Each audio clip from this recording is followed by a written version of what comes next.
우리는 하나님 그러면 사랑의 하나님, 또 인자하신 하나님, 선하신 하나님 이렇게 생각들을 합니다. 그런데 우리가 성경을 보면은 더 두드러지게 하나님은 인간에게 복을 주시는 하나님으로 기록되어 있습니다.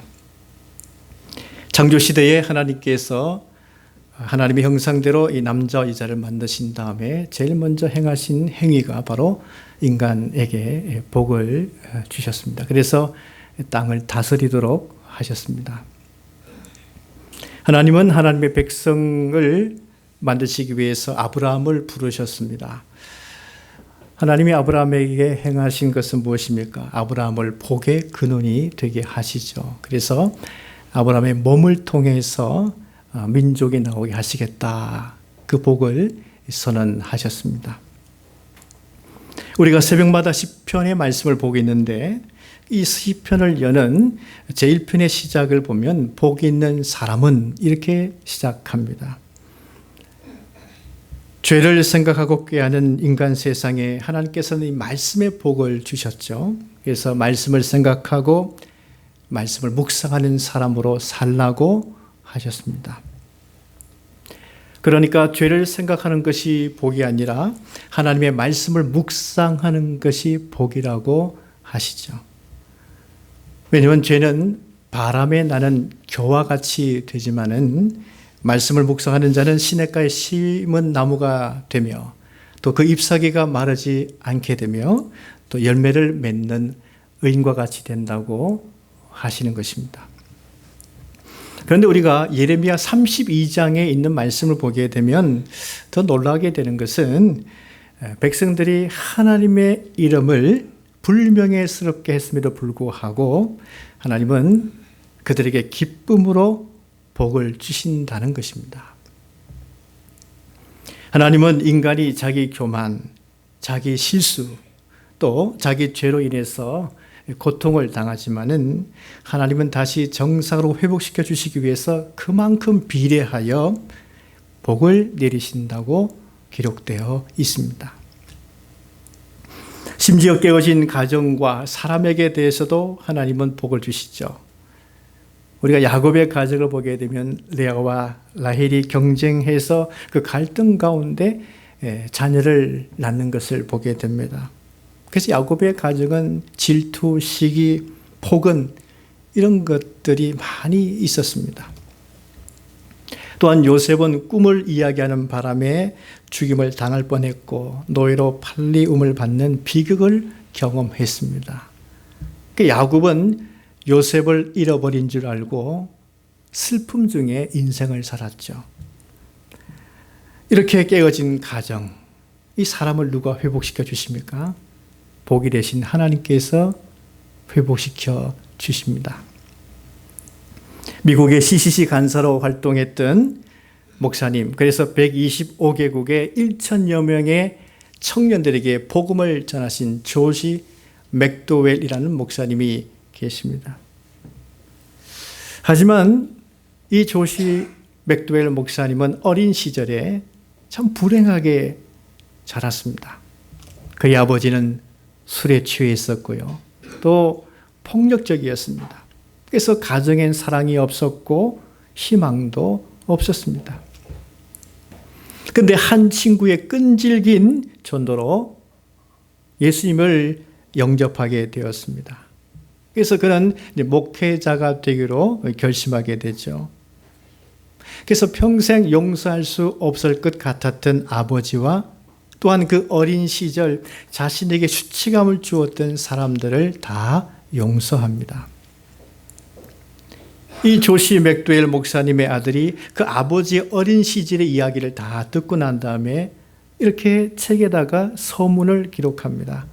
문제 많고 깨어진 가정에서 자란 아버지를 목회자로 만드시고 우리 집안을 변화시키신 분은 오직 하나님이십니다. 하나님의 복은 깨어진 사람과 깨어진 가정에도 얼마든지 희망을 줄 수 있는 복을 주신다는 것이죠. 오늘 말씀은 하나님께서 광야 행진을 앞두고 있는 야곱의 후손, 이스라엘 백성들을 준비시키는 그 과정이 기록되어 있습니다. 민수기 10장에 가서야 이 이스라엘 백성들이 출발하게 됩니다. 근데 지금까지 우리 하나님께서 준비시키신 그 과정을 보십시오. 종족별 지휘관을 먼저 세우죠. 그 다음에 종족별 그 진영의 위치를 하나님께서 선정해 주십니다. 그 다음에 몸의 거룩을 정비하시죠. 근데 오늘의 이 말씀은 우리 하나님께서 그 백성들에게 그 긴장을 푸는 말씀을 주시는 거예요.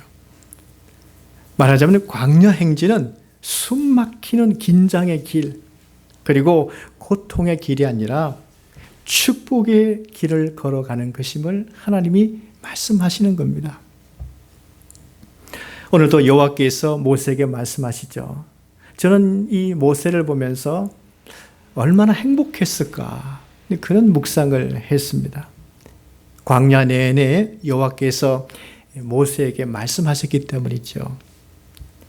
여러분, 모세는 하나님과 얼마나 인격적인 관계를 맺었을까요? 이렇게 인격적인 관계는 대화를 통해서 이루어지는 것입니다. 아무리 오랫동안 보고 지내도 그 사람과 대화 한 번 하지 아니한다면 인격적인 관계를 이룰 수 없습니다. 여러분, 옛날 학교 다니면서 동창생들 한번 생각해 보십시오. 아무리 오랫동안 학교 생활 했더라도 대화 한 번 하지 않았다면 그와 인격적인 관계를 형성할 수 없지 않습니까? 그런 면에서 모세는 누구보다도 광야 이 40년간의 긴 세월을 보내면서도 행복했을 것입니다.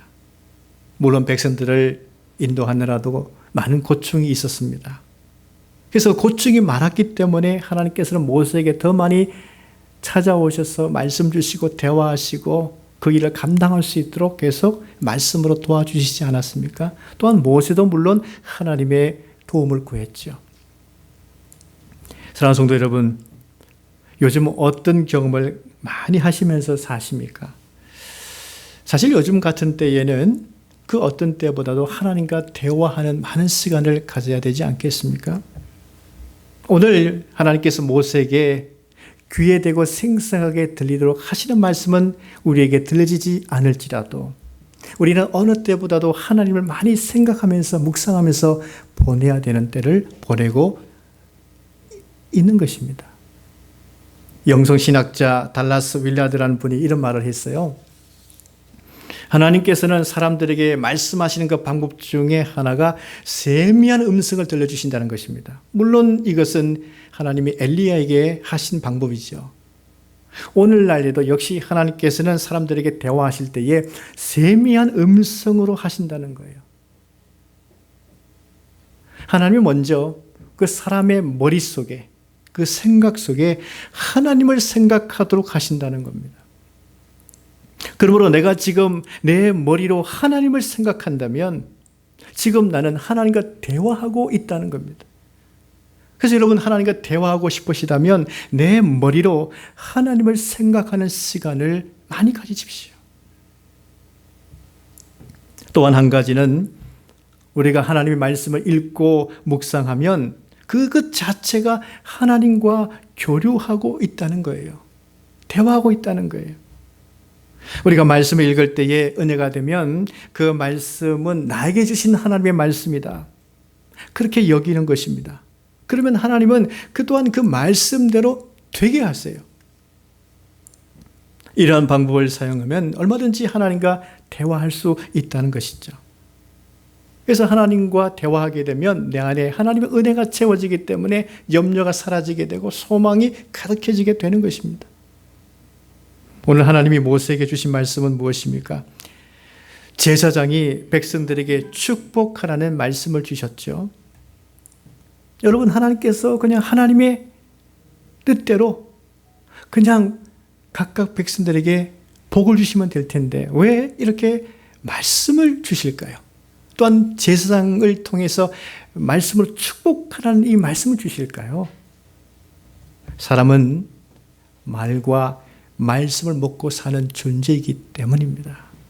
여러분, 사람을 변화시키신 것을 한번 보십시오. 하나님의 그 한마디의 말씀 때문에 사람이 큰 변화가 일어나지 않습니까? 또한 어떤 한 구절의 말 때문에 심령이 변화가 일어나고 새 사람 되지 않습니까? 새로운 도전, 믿음을 갖는 사람으로 변화되지 않습니까? 그래서 무언가 되는 사람들 한번 보십시오. 그들은 부정적인 말을 배제하고 사람들이 어떤 부정적인 말을 나에게 할지라도 그 말에 귀를 기울이지 않습니다. 마음에 담지 않습니다. 배제시킵니다. 나에게 소망이 되는 말, 축복이 되는 말을 계속 듣고 그것을 마음속에서 되뇌이는 거예요. 그래서 사람은 듣고 있는 말과 그 말씀, 그리고 자신이 지금 하고 있는 말과 그 말씀대로 되어가는 것입니다. 그래서 우리는 이 복된 말씀을 계속 사모하고 이 말씀을 붙잡고 가야 되는 거예요. 사람은 말씀대로 되는 거예요. 사람은 지금 하고 있는 말대로 되는 거예요. 그만큼 인간은 말을 먹고 말씀 먹고 사는 존재예요. 23절 말씀 보시면 아론과 그의 아들들에게 말하 이르기를 너희는 이스라엘 자손을 위하여 이렇게 축복하여 이르되, 하나님은 제사장에게 백성을 이렇게 축복하라고 하십니다.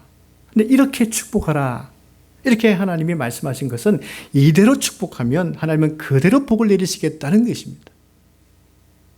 하나님이 주신 축복의 말씀 자체에 이미 하나님의 복이 들어가 있다는 뜻이죠.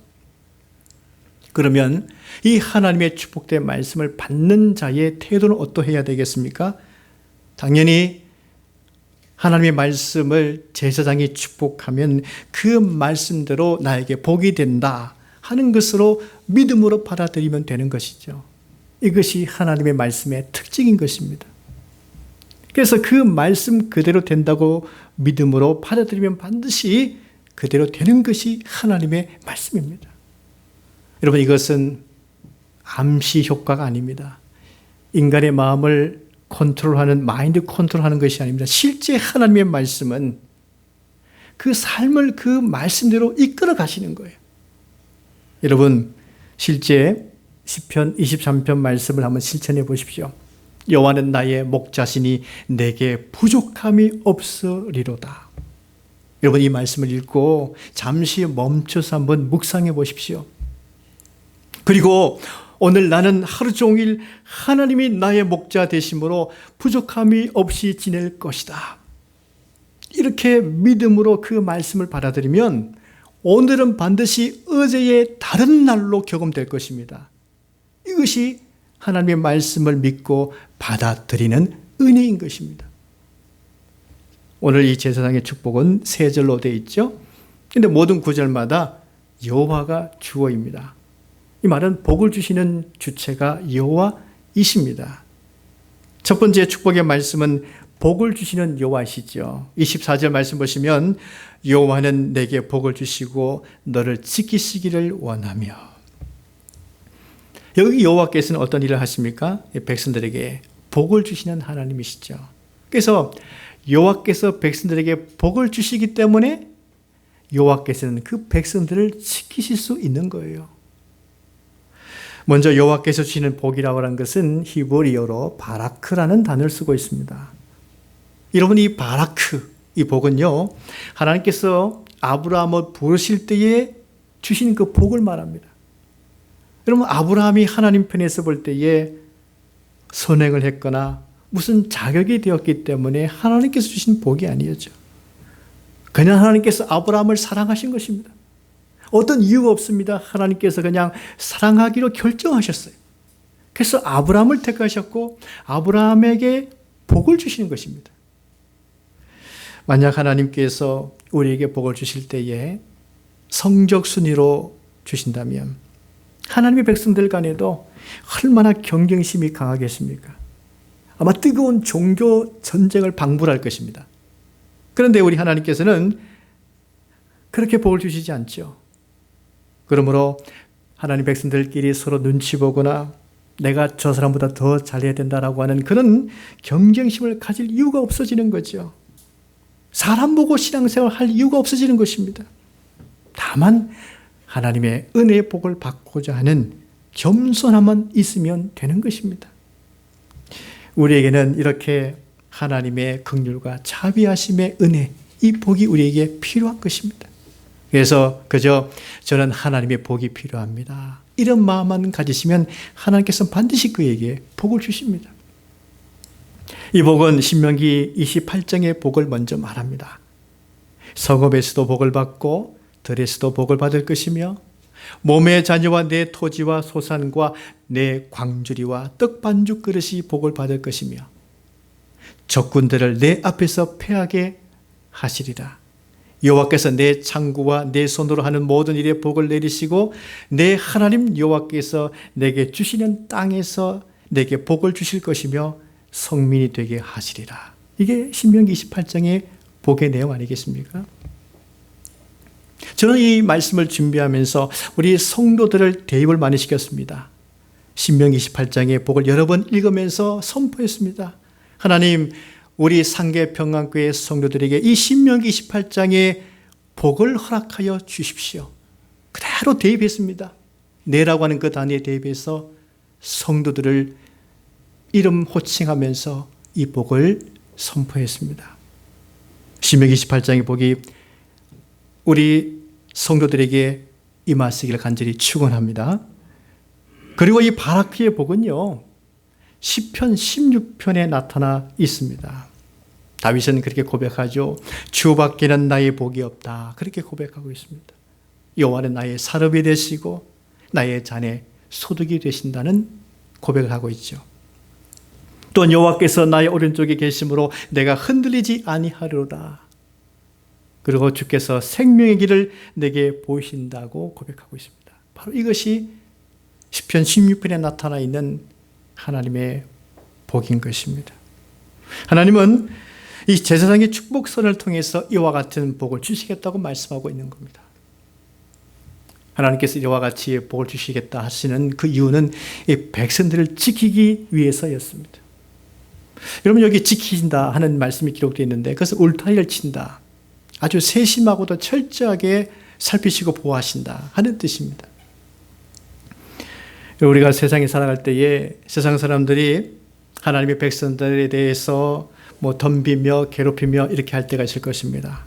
그러나 하나님의 복이 부어진 하나님의 백성들을 보면 그들은 겁을 먹을 수밖에 없습니다. 여러분, 이삭을 보십시오. 이 블레셋 사람이 이삭의 우물을 얼마나 많이 빼앗아갔습니까? 이삭이 우물을 파면 또 빼앗아가고 우물을 파면 또 빼앗아갑니다. 근데 이삭은 우물을 팔 때마다 우물이 나온 거예요.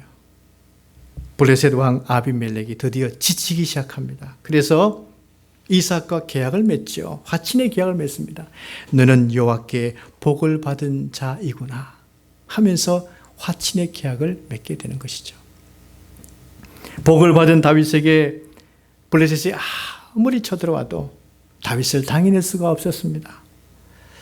다윗은 복이 되는 하나님의 말씀을 누구보다도 가까이 했습니다. 이 하나님 말씀을 붙잡았습니다. 하나님 말씀을 가까이 하고 즐거워 붙잡았기 때문에 복이 되는 말씀을 붙잡았더니 하나님께서 다윗을 지켜주시는 거예요. 도리어 블레셋이 다윗에게 패하고 도망갈 수밖에 없었습니다. 두 번째 축복의 말씀은 여호와께서 얼굴을 비춰주신다고 축복하고 있죠. 25절 말씀 보시면 여호와는 그의 얼굴을 내게 비추사 은혜 베푸시기를 원하며 이렇게 말씀하고 있습니다. 여호와의 얼굴을 내게 비추신다라고 하는 것은 여호와께서 그 백성들과 동행하신다, 그런 뜻입니다. 여러분, 이 얼굴이라고 하는 것은 참으로 중요합니다. 얼굴에는 빛이 있거든요. 그래서 누군가가 얼굴을 맞이한다 하는 것은 서로 빛을 비춘다, 그런 뜻입니다. 여러분, 논산훈련소에 가보면요, 훈련병들이 오늘과 같이 주일에 수천 명의 훈련병들이 모여서 예배를 드리죠. 근데 강단에서 보게 되면 예배당 안이 어두웠다가 밝았다가 그럽니다. 근데 어두웠을 때는 훈련병들이 피곤해서 일제히 머리 숙여서 졸고 있을 때입니다. 그러면 짧고 까만 머리밖에 안 보이는 거예요. 그런데 그러다가 갑자기 예배당이 밝아지죠. 그때는 일제히 얼굴을 딱 들 때입니다. 그러니까 얼굴에 빛이 있다는 것을 실감나게 느끼려면 논산훈련소 예배당에 가면 됩니다. 그만큼 사람의 얼굴은 빛이 있다는 것이죠. 여러분, 그래서 여호와께서 얼굴 빛을 우리에게 비추신다 하는 것이 얼마나 은혜가 되겠습니까? 시편 4편의 말씀 보면 다윗이 여호와의 얼굴 빛을 경험하여서 기록한 시편이죠. 때는 다윗이 셋째 아들 압살롬에 의해서 반역으로 궁을 도피하게 됩니다. 근데 그 어두운 밤에 다윗은 가게 되는데 다윗의 사람들이 몇 명 따라가게 되죠. 그 요르단강 건너기 바로 직전에 그 앞에 서 있으면서 얼마나 마음이 비참했겠습니까? 근데 다윗을 따라온 사람들은 더 염려가 되는 것이죠. 이제 우리의 미래는 어떻게 되는 것인가? 절망스러운 상황이었습니다. 그러면서 누가 우리에게 선을 베풀며 도울 것인가? 낙심하고 두려워하고 있었습니다. 이때 다윗이 기도하죠. 이 제사장이 축복 기도를 합니다. 25절 말씀으로 두려워 떠는 사람들에게 축복하는 것입니다. 여호와여 주의 얼굴을 들어 우리에게 비추소서. 이 축복 기도가 끝나자 놀라운 일이 일어났어요. 말씀 그대로 여호와의 얼굴 빛이 다윗과 다윗의 사람들에게 비추어져서 그들의 마음속에 하나님이 주신 기쁨으로 샘솟기 시작했습니다. 마음의 평안이 임하게 되었고요.